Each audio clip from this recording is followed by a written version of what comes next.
Hello, I'm Scott Bulky here with your PFL lightweight fighter, Darragh Kelly, ahead of his upcoming fight against Jason Ponette. How are you doing today? I'm good. But right off the bat, Jason Poney, he pulled out. So we've got a new opponent now after I think we got four or five different names, but finally we got a Tajikistan fighter to step in. So I'm just And happy I got an opponent now, you know. I was about to say, was there a bit of worry thinking we're getting close to the date now? Are we going to find someone?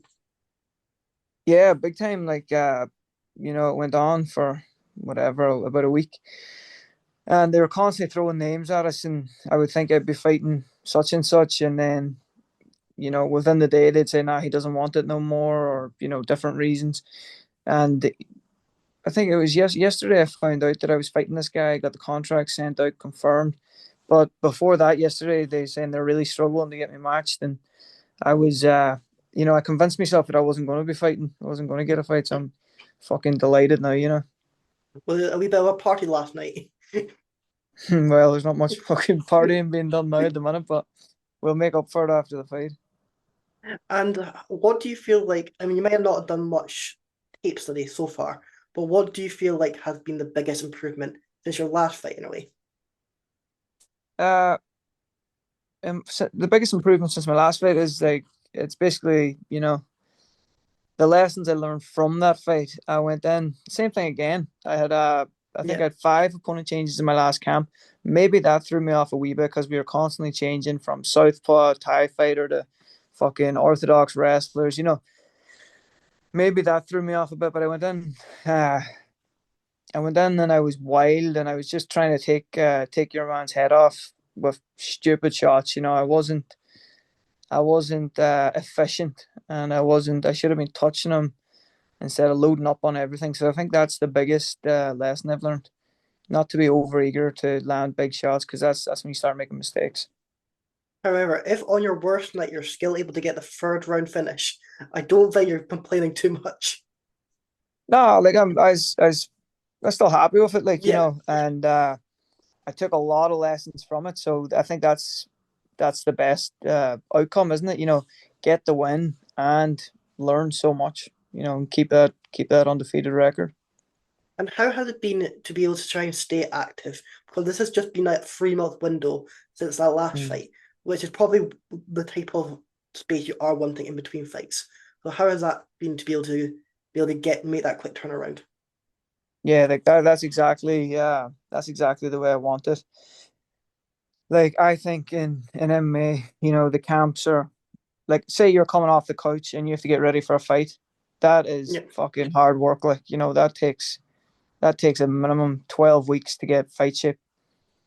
But once you get that done, then maintaining it's not as bad, and you're already in that mindset.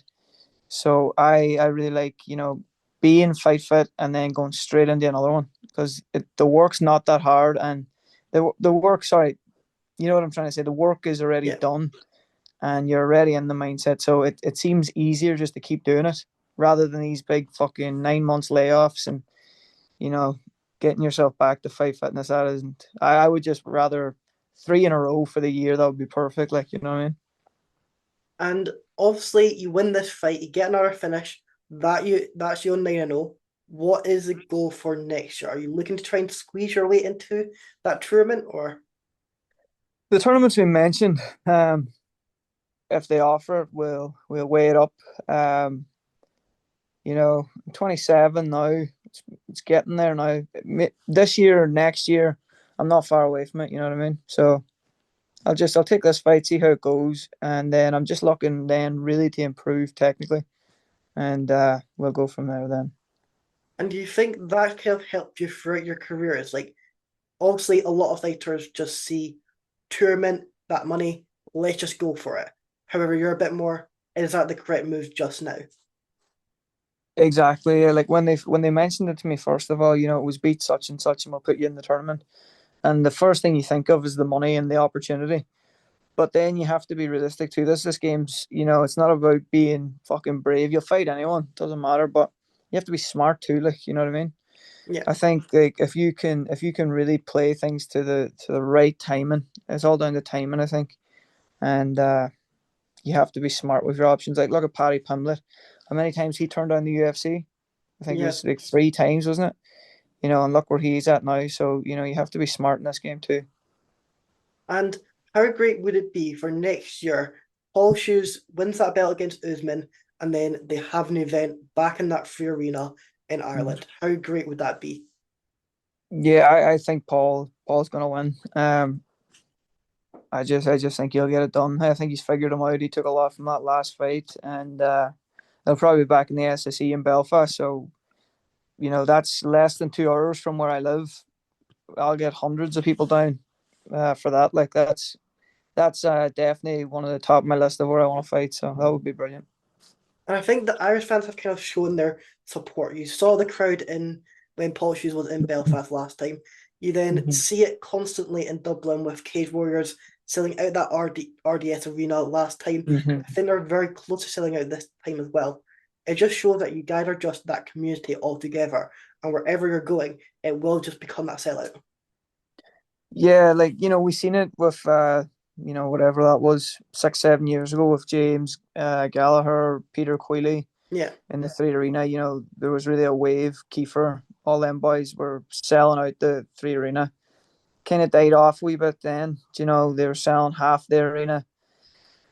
And now I think Paul coming through and what he's doing is just perfect timing. I think it's another wave coming through, and we'll see the Irish fans getting behind everyone. Paul leading from the front now is gonna build the fan base, the interest again, and I think it's gonna be another wave, might even be even bigger this time. And it just seems like the PFL are just getting all those big signings now. You've already had Paul Shoes come through, but then just recently you have Brian Battle, just released from the UFC, coming Mm-hmm. into PFL.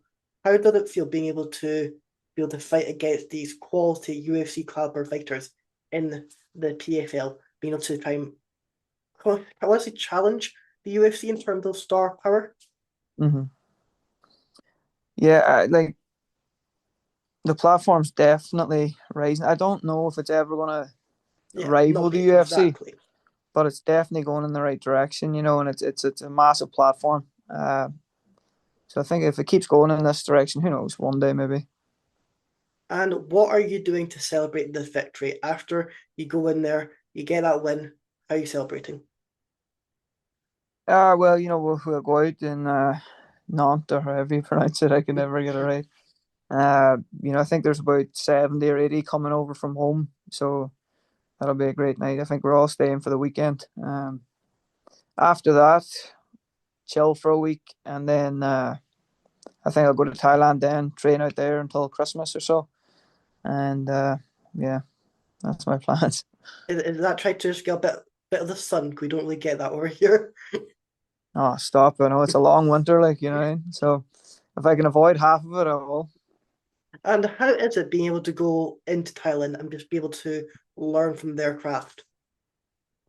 What I like about it is obviously the weather and all is incredible, but I like going to different places and like it gives you like a different outlook, and it refreshes everything.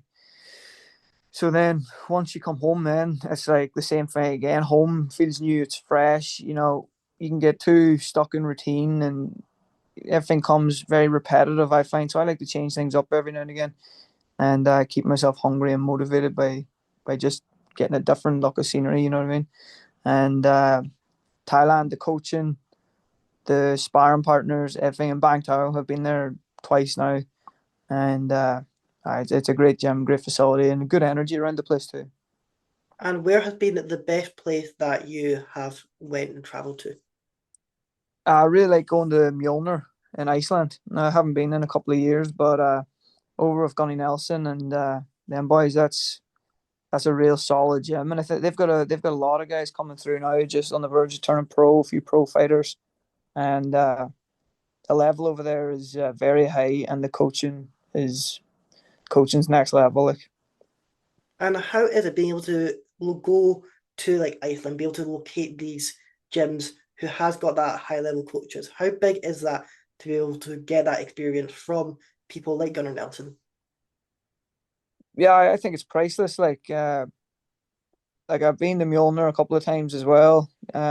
Spent a couple of weeks there at a time, and the amount of time Gunny give me and the coaches, Matt, the wrestling coach, and things, that's invaluable. There's no need for them to put so much effort when Yeah, I'm only going over there. I'm from a different gym, although Gunny's obviously affiliated with SBG, but it's priceless when you get that one-on-one time with the likes of him. You know what I mean? He's what is he? I seen he was ranked or voted in the top 5 best grapplers in MMA. yeah. So it's invaluable. Like, And like you did talk about FBG for a little bit. So how has the gym been so far? everything's brilliant in SBG. There's a lot of boys coming through. Me and Claudio are preparing now. Claudio Pacella's in the same card as me, so Yeah, we're both getting ready together. Azela Juge, we've been sparring. He's the following week in, is it Dubai or Abu Dhabi, I think on it's the Paul Dubai. Hughes card. Yeah, Dubai. So we're all getting ready together. My wee brother Ryan, done a lot of work with him this camp. He's fighting in Newry this weekend on AUR, and so we put on a lot of work together this camp, and he was pushing me, and he's come on a lot now. So it's great to be able to get such good rounds and good work with my brother too. And how, like you're saying, your brother is fighting. How has it been being able to have that fighting family? It definitely makes it a lot easier. We do everything together. We drive down the road Monday morning. We come home on the weekends. So I'm constantly with him. And this camp now that we're both in camp for the same time, and we were pushing each other the whole camp. We grappling, striking, whatever. But even doing like the likes of the sprint work there, I had to do one myself there now. So you can probably see my eyes are gaunt or something. I feel fucked after that. But having him, that was the first time I did it by myself. Having him the whole camp, just being able to do the sprints with me, and we're really competitive with each other. Uh, it makes it that bit easier that we're both going through it at the same time. Now, besides yourself and Paul Shoes will be the number one, but who are the next three that Irish MMA fighters who you think can reach that next level in the UFC? I think Darragh Sullivan, he just fought on Whoa, is it Toporia's show, Yeah, and he fought a German guy. I think he was 3-0, and he made him look like an amateur. Surprised the guy took such big shots. Like Darragh's, he comes from a Muay Thai background. Southpaw, powerful, clean, technical striker, and he's got the right mentality for it. So I think you'll be seeing a lot of him now in the near future. Um, who else do we have coming through? And Jordan Fury, although he's been out for a while, I'm really hoping that he can get back now. He's been out for about a year, a few yeah. issues there, but I think if Jordan gets everything cleared up and can get back, he's a man who can go far. Like he's got such power in his hands and the mentality again. He's bred for this game. Like, so I think that's two boys you got to watch out for. And what did you make of the news that just, I think it was like either last week or the week after that, for that, the Tyron Lock wins in news where he announced like probably not going to be able to fight again. How devastating is that when you know that you've been training for your whole life? You've got your brother in who's Mm-hmm. competing on the biggest stage. You're doing so well in your career as well, and then it just all goes completely sideways. Yeah, like I seen that, and I actually sent him a message over it, and I wouldn't know him personally now, but just fucking it's devastating. Like, as you say, he probably dedicated the last 10 years of his life to a promising career. Uh, Great fighter, and for it all to be ripped away then, and for his brother to be doing so well, it's devastating. Like, but it just shows you it can happen to anyone. Yeah. Uh, and you have to, I suppose, enjoy the game while you can, because who knows, could all be over tomorrow. Like, but I felt for him on that one. Now. And how did you feel with like SBG? They've now got their relationship sorted with Cage Warriors. They've had that wee spaff, but it's now over with. They've got fighters from SBG on Cage Warriors. Do you feel like Mm-hmm. that's going to help your gym being able to have that opportunity for fighters to get back into Cage Warriors and get on that biggest platform? Yeah, like the more avenues there is obviously the better. Cage Warriors is obviously a great feeder pool for the UFC, and we already have like I don't even know how many fighters we have with them already, but there's a lot. Like Yeah, Stephen Costello's getting ready, Gary Rooney, Kenny Miller. Kenny, Yeah.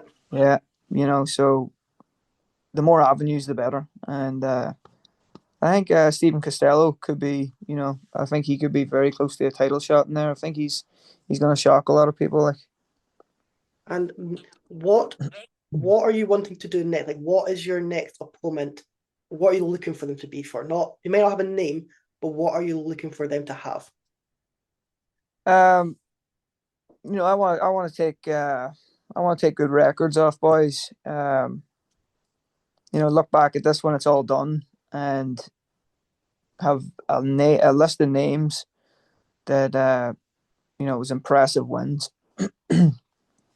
So every fight, if I can keep up in the level and keep beating these guys, I'm looking for the toughest tests at the right time and keep progressing. And yeah, just taking people who have respect on their name. And if I was to say you could have a complete free canvas, what are you wanting to do at some point in your career? What knockout, what submission, what would you like to accomplish at some point? Well, I have 18 fights, what is it? This will be my 18th fight now coming, and I have zero knockouts. So that box has to be ticked soon. Like you know what I mean? Well, That's hopefully, next. is that this fight you're going to get that first knockout? Well, let's not rule it out. I think I've probably must be 12 submissions. I have a couple of TKOs, like, but yeah, maybe this one will get the knockout, but it's coming. It's coming. I'm sharpening my hands with Dave Roach and Jordan Murr, who I mention in every single podcast, and Fighter. He's my boxing coach now this last year and a half. And as he's mentioned, my brother too. We both went to Jordan at the same time. Must have been about a year and a half ago now. And the difference is crazy. Like so, I feel like I'm well rounded now, and I'm confident in my hands, and I've got power. So I think it is only a matter of time now before I show it. And make sure you guys tune in and you can see Darragh get that first straight knockout on the September 26th. And hopefully we'll be able to see you in that tournament next year. Is there Mm-hmm. anything you'd like to add or anyone you want to shout out? Just shout out to all my sponsors and everyone traveling over, everyone who's going to watch. It means a lot to me. So yeah, shout out to all them. And thank you for coming on. It's going to be a great show and we can't wait to see you get the win. All right, nice one, Scott. Cheers, man.